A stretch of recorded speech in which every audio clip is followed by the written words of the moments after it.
The Courage of Youth, the Children's Crusade, and their role in the Civil Rights Movement.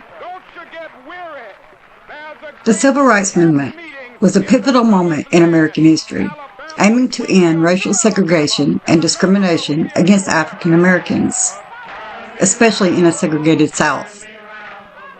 The movement, which spanned from 1954 to 1968, sought to give African Americans the same citizenship rights as whites, including voting rights, equal access to education and employment, and an end to segregation in public facilities. The Children's Crusade, a courageous stand for civil rights. Today we remember a pivotal moment in the civil rights movement, the Children's Crusade of 1963. This remarkable event, which took place in Birmingham, Alabama, demonstrated the power of nonviolent resistance and the courage of young people in the face of adversity. The Children's Crusade was a brainchild of James Bevel, a prominent civil rights leader and strategist. Here is Bevel discussing Birmingham and the Crusade. Pretty confident that we had developed the science that would allow us to eradicate segregation, in that it was incongruent, with the basic tenet of our Constitution. So, as I hear that statement, the statement that Wallace made that segregation is forever, we had tested the science of nonviolence in other cities, and we knew that it was comparable and competent to deal with that problem. What made Birmingham a city to focus on? Birmingham had a reputation equal to the Mississippi Delta in terms of its brutalization of people. It was known for its bull corner, its police department, its violation and bombing and denigrating black people. And it was a very resistant city. A lot of Klan activity, a lot of suppression.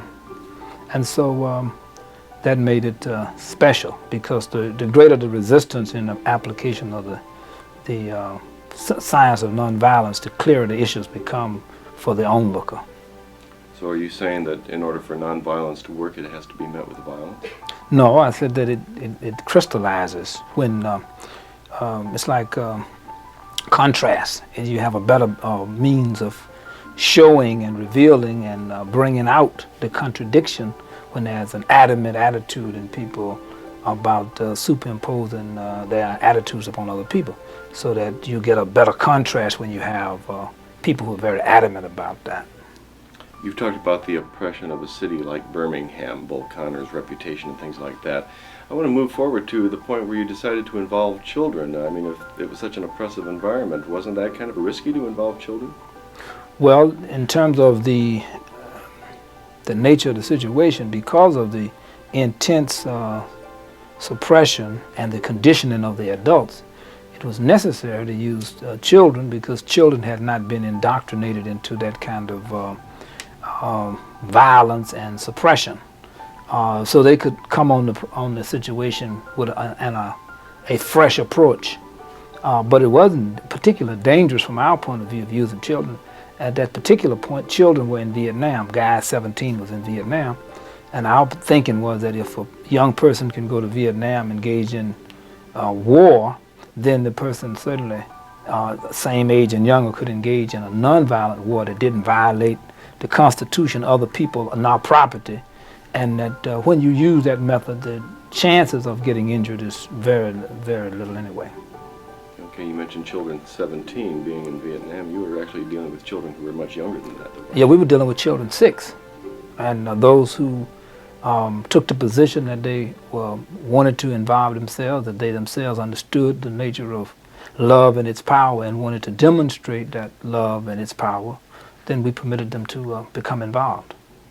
Let me back up just a little bit. You talked about the indoctrination of adults. What was the adult thinking? Because I know that you had many of the black leaders involved with the demonstrations, but what did the population in general feel? Well, they felt that segregation would probably, in 63 in Birmingham, most adults felt that segregation was permanent, that it was just that way, that that was a permanent system. It would probably be that way, that the power of the city, the power of the state, the power of the Congress, the Marines, the Army, the Air Force, they see all that as alignments of power, and they saw it as an impossible situation. And so most of the adults felt that nothing like that could change, probably except that Russia or China invaded and destroyed America or something like that. But people didn't think that there was a force or a power within the country strong enough to offset something as entrenched and as reinforced as segregation. Bevel, who worked closely with Martin Luther King Jr., recognized the potential of young people to bring about change. He believed that by involving children in the movement, they could help to galvanize public opinion and push for desegregation in Birmingham.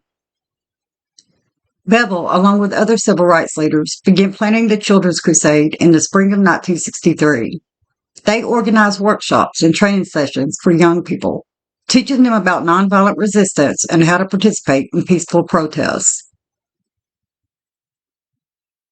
On May 2, 1963, the Children's Crusade began.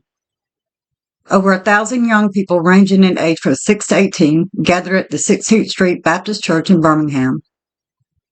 From there, they marched through the streets singing and chanting as they made their way to City Hall. The children were met with brutal force by the Birmingham Police Department, led by Commissioner Eugene Bull Connor. The police used fire hoses, dogs, and batons to disperse the crowd, injuring many of the young protesters. The Children's Crusade drew national attention, with images of the brutal treatment of the young protesters appearing in newspapers and on television. The event helped to galvanize public opinion, with many Americans outraged by the violence and injustice they witnessed.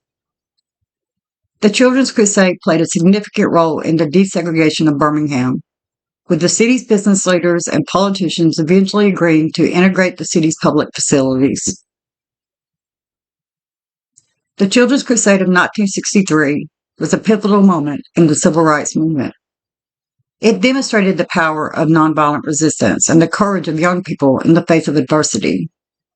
Today we remember the bravery and sacrifice of those young people who helped to bring about a more just and equitable society.